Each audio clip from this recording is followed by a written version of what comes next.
Bonjour, nous allons voir dans cette vidéo la correction d'un sujet qui peut être valable pour le B2 ou pour le C1.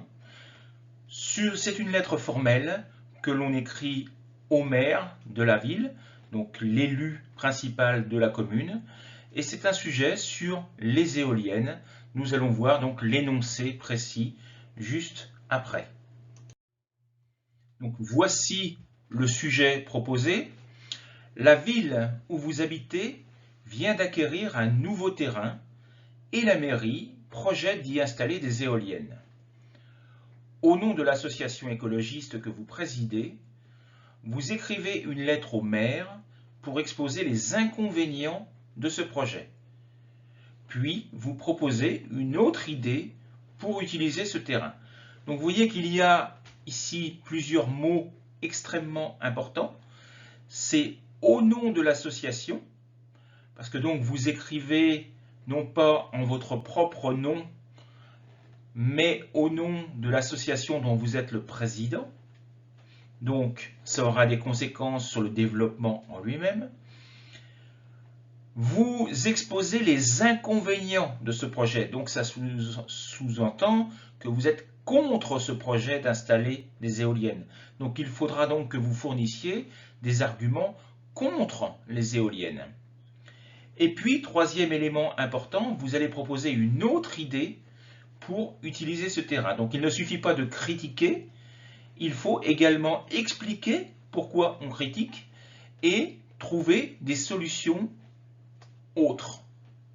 C'est la caractéristique principale de presque tous les sujets de B2 ou de C1. On ne vous demande pas uniquement de critiquer, mais également d'expliquer et de trouver des solutions. Alors, je rappelle un petit peu ce que je viens de vous dire, donc les points importants. Il s'agit donc tout d'abord d'une lettre formelle à un maire qui est l'élu principal de votre commune. Il faut donc que vous mettiez en place une structure et une présentation adaptée. Donc ça, je vous renvoie à la vidéo que vous pouvez trouver également sur ma chaîne sur la lettre formelle, avec les différentes parties obligatoires. Je vous les rappelle rapidement: le nom de l'expéditeur, les coordonnées, le lieu et la date, l'objet, le récepteur, les phrases formelles que vous devez connaître, évidemment. Il était également important de prêter attention à 3 éléments. Je vous l'ai dit, vous écrivez au nom de l'association, il vous est demandé de critiquer la décision et vous devez proposer une solution alternative. Donc évidemment, tout oubli, tout manquement dans ces 3 éléments aurait été sanctionné lors d'un examen. Voici les questions préliminaires. Alors ces questions préliminaires, elles sont valables pour tous les sujets. Donc il faut, avant de commencer à rédiger, que vous vous posiez ces questions au brouillon et que vous réfléchissiez aux réponses pour éviter ce que l'on appelle le hors-sujet. Le hors-sujet, c'est quand vous répondez à côté de la question. Et c'est très fréquent sur ce genre d'épreuve. Et ça coûte très très cher aux candidats. Alors qui êtes-vous? Nous l'avons vu, le représentant, donc le président d'une association écologiste, et vous écrivez au nom de cette association. Vous devrez donc parler avec le sujet « nous ». Vous écrivez à qui? Au maire. Vous devez donc être respectueux. C'est un élu. Et donc lui écrire d'une manière formelle. Pourquoi? Vous n'êtes pas satisfait de la décision du maire d'installer des éoliennes près du village. Et donc vous devez critiquer cette décision. Comment? Lettre formelle de critique de la décision de l'élu. Et quoi? Les critiques. Vous devez donc non seulement critiquer cette décision, mais en expliquer les raisons, et vous devez proposer une autre solution utile pour le village. Donc le développement. Je ne parle pas ici de toutes les parties annexes qui sont obligatoires, mais que vous devez connaître, qui correspondent à toute lettre formelle. Donc, le développement en lui-même, vous allez d'abord vous présenter, expliquer le rôle que vous jouez, donc vous êtes président de l'association, et les raisons pour lesquelles vous vous permettez d'écrire au maire.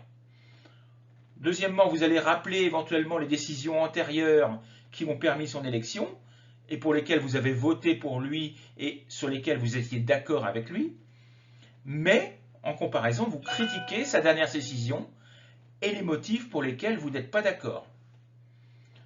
Vous proposez une solution de repli sur l'utilisation de ce terrain et, entre parenthèses, vous n'êtes pas obligé de le faire, vous pouvez lui rappeler son rôle d'élu et le fait que, étant élu, s'il ne répond pas aux attentes de ses concitoyens, il est possible qu'il ne soit pas réélu aux élections suivantes. Donc c'est une menace déguisée, on va dire. Et puis dernière partie, salutations et attente de réponse. Voici donc une proposition de corriger, elle est sur 2 pages. Donc j'ai mis un nom inventé, hein, Vincent Lafontaine, Association Unitaire pour tous, j'ai inventé l'adresse. Bon, la commune existe, hein, c'est la mienne, 22 600 Saint-Barnabé, donc c'est en Bretagne. J'ai inventé un mail qui correspond au nom de l'association, à l'intention de monsieur le maire, mairie, place du Général de Gaulle, que j'ai inventé également, ça n'existe pas à Saint-Barnabé, donc 22 600 Saint-Barnabé. J'ai précisé la date et le lieu, à Saint-Barnabé, le 15 septembre 2020. Objet, contre l'installation d'éoliennes sur le terrain communal. Vous noterez l'absence de verbe. Très souvent sur des objets, je vous conseille, je l'ai déjà dit dans d'autres vidéos, de faire des titres nominaux, c'est-à-dire sans verbe, comme dans des journaux un petit peu.